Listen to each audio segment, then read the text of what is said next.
Վոլոդիա Հակոբյան։ Պարոն Խանդանյան, մեր ընդդիմադիր գործընկերները անդրադառնալով թրիփին,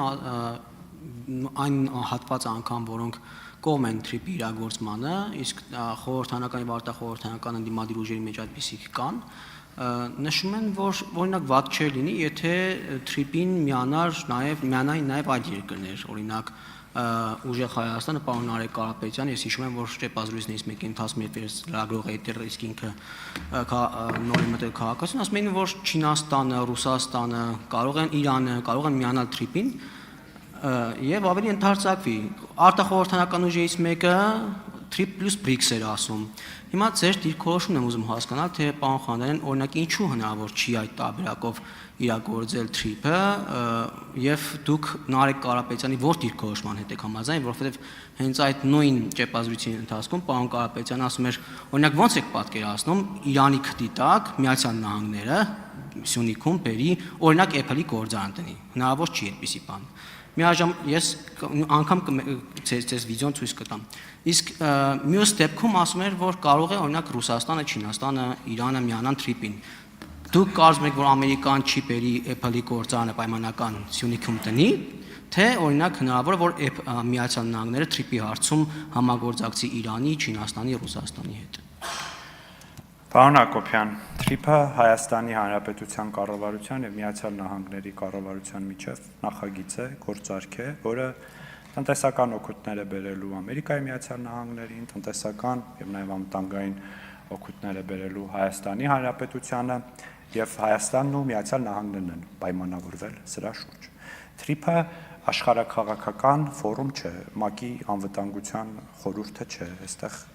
ըստ էության առանձնահատուկ մեծ քաղաքական բաղադրիչ չունի, բացառությամբ այն, որ սա Հայաստանի Հանրապետության եւ Միացյալ Նահանգների կառավարությունների ձեռք բերված պայմանավորվածությունը, եւ սա նպաստելու է խաղաղության գործընթացի ամրապնդմանը, տարածաշրջանի փոխկապակցվածությանը, կոմունիկացիաների բացմանը եւ այլն, բայց ես չեմ զարմանում, որ ընդդիմությունը այդպիսի մտքեր է արտահայտել, որովհետեւ ակնհայտ է, չէ, որ եթե մենք պնդենք, որ տարբեր այլ ուժեր, պետություններ միանան, որոնք նույն սեղանի շուրջ չեն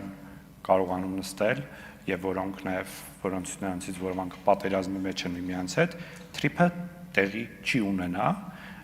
ինչը ենթադրում է, որ դրա հետևանքով խաղաղության process-ը կխաթարվի եւ Հայաստանը անվտանգային խնդիրներ կունենա։ Պարոն Հակոբյան, պատահական չէ, որ մենք ասում ենք պատերազմի եռագլուխ կուսակցություն։ Ընդդիմությունը չի ուզում, որ TRIP-ը իրականություն դառնա, որպեսզի Հայաստանում պատերազմ լինի եւ որպեսզի Հայաստանը ընկնի կախվածության մեջ։ Արձագանք։ Պարոն Խանդանյան, դուք նկատեցիք, որ ընդդիմությունը չի ուզում TRIP իրագործել, բայց իրենց խոսույթը լրիվ հակառակի մասին է, ավելին ուժեղ Հայաստանից պնդել են, որ TRIP-ը միջանցք չէ, ճանապարհ է, բայց դուք նկատել եք օրինակ մեր ընդդիմությունը բացի որ կողմ են խաղաղությանը, ով չի ուզում խաղաղություն, եզրույթներից ինչի է պատրաստ, ես այս հարցերը տալու հնարավորություն ընդդիմության հաստատ նորից կունենամ, բայց որպես այդ հանձնաժողովը նախագահող մարդ, որը պոտենցիալ առաջիկայում ամենահնարավորությամբ կգլխավորի, ձեր տեսակետն եմ ուզում հասկանալ, դուք հասկացել եք ընդդիմությունը ինչ է պատրաստ անել խաղաղության համար, բացի լոզունգային խոսույթ կիրառելուց։ Չէ, չեմ ցանկացել, բայց ես ողջունում եմ այդ դիրքորոշումը, որ իսկապես սա այն պատկերացմամբ, այն տրամաբանությամբ, որ միջանցք էին անվանում մեր հարևանները, դա միջանցք չէ եւ այս ճանապարհ է եւ ենթակառուցվածքային պրոյեկտ է եւ հույս ունեմ, որ այդ եթե դա իսկապես փոխակերպում է ընդդիմությունը իր տեսակետները փոխում է այս հարցի վերաբերյալ, մենք դրա շուրջ քննարկումներ կհամոզվենք, որովհետև այս հարցը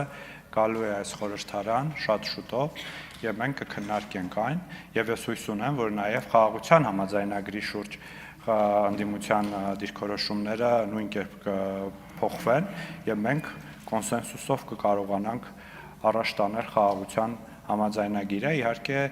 հիմա մի քիչ